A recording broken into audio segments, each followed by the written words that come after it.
What is the biggest challenge I have faced? A lot of people don't understand. We're dealing with human life. This is not like doing model app to sell social problem. This is human life. The biggest mistake I've had was something that I live to regret it, right? And I always live with this.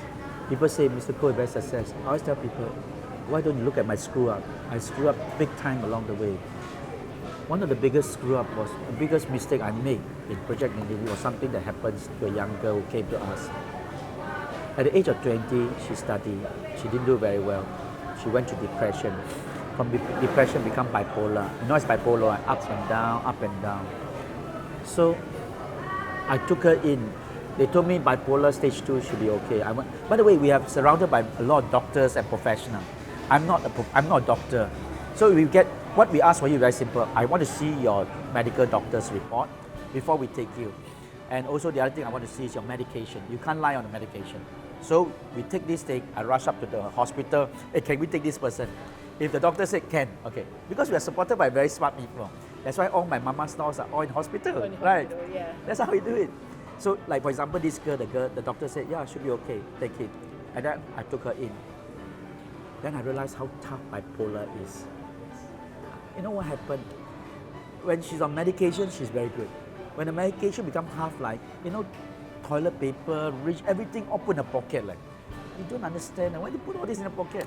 Every night I must clear all this paper, tissue paper, She's very smart. She passed the test, everything. She did very well. We got her a job. This job is quite straightforward. All she need to do is do sticker at a factory.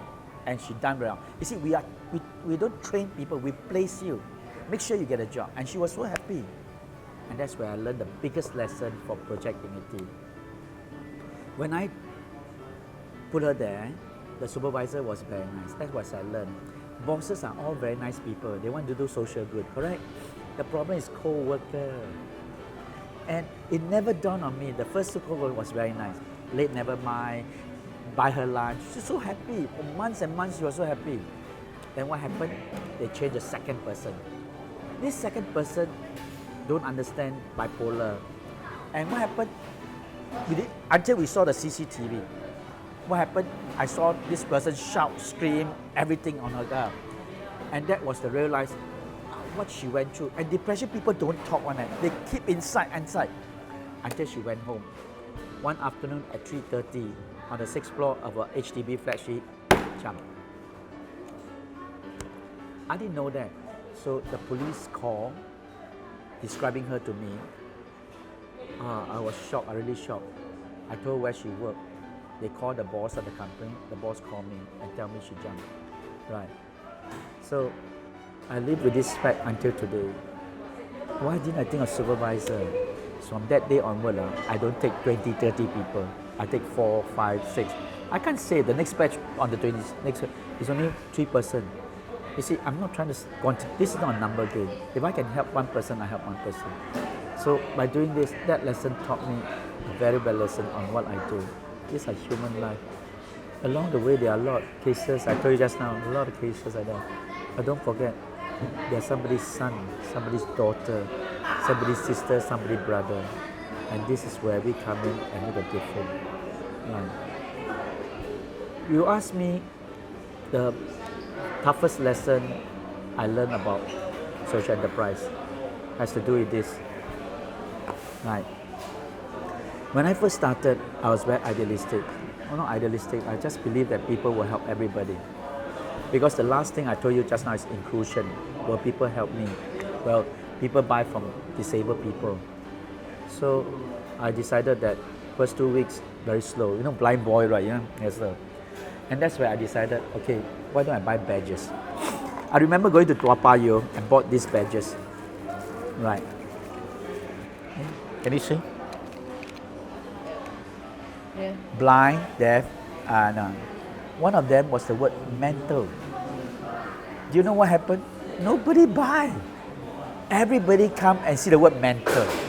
And they got this stupid man speaking Hokkien. He said, "Xiao lang xiao lang wei mi kia, ni bo xiao lang pang mi kia." What he's trying to say that you must be mental to get mental people to buy, to sell. You must be mental. And people cried. And they really dawned on me. And people cried. Then I told him, if you want to buy, buy. If you don't buy, no, why must you pass stupid remarks like that? For the 6 days, practically no sales. People come, people see the word mental, they walk away. Even now, if I show you all your people, they will not buy. So, for 6 days, I realized damn tough. And I don't know what to do. I really don't know what to do. I mean, then what happened? Every night, I got to throw away food. Because I'm in the food business. You cannot keep, I give away. The toughest was the day I had to, I threw away food until the cleaner said, hey boss, you cannot do this. So what happened? I went toilet and flushed the rice, flushed down the chicken meal. As I flush, I tell you, why is that? Why can't we accept mental patient and all that? 6 days, I realized the lesson in empathy. After that, I told them, okay, my boss take up lah. We took up. 7 days sales pick up. And all this has to do with to label them was wrong. Yeah, we shouldn't label them. Maybe that's a silly thing I did. I kept the original plastic bag. Yeah. Wow. But for the society to accept them, it takes time. If you ask me, has we changed over the last 10 years? We have changed a lot. They are more receptive. Young people are more proactive to helping people like that. For viewers out there, if you are young change makers or you're change makers, you can see it, learn it, and implement it in wherever countries you are in. Whether you're in Singapore, Malaysia, Indonesia, India, London, Hong Kong. We are looking at Hong Kong, And people who have time to contribute your time, people who are out there could come to Dignity Kitchen with your family, your kids, to show them and integrate and be able to eat here and bring your family here to enjoy your lunch, your hawker food. But for those who are out there, the second generation who have money and family funds and people with VCs, angels, people who are mentors that can lead this into the next level where Seng Choon is looking for IPO or even to grow the business in different countries. I know you are out there and I know there's a passion in you to make that difference. You know why you can invest in this? First of all, ISO 22000, which means the system is in place. The approved government agency training center. Thirdly, sustainable business.